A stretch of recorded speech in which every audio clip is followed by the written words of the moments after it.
که به ایران اومدین؟ 2000 اولین باری که به عنوان سفیر به ایران اومدین؟ 2021 بود. بهترین جایی که توی ایران دیدین؟ شیراز. یه شهر توی ایران که شما رو یاد بریتانیا میندازه؟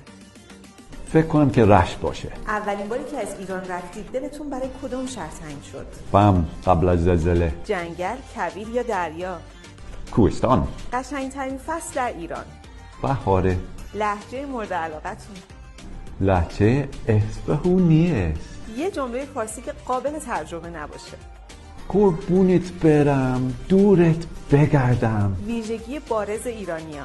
تعارفی هستند. اسطوره ایرانی مورد علاقتون؟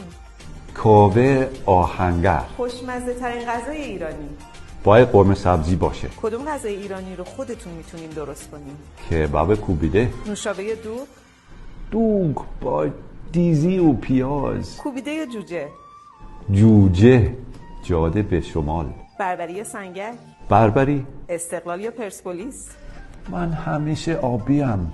چای یا قهوه؟ چای لاهجان. و قشنگترین قسمت شغلتون؟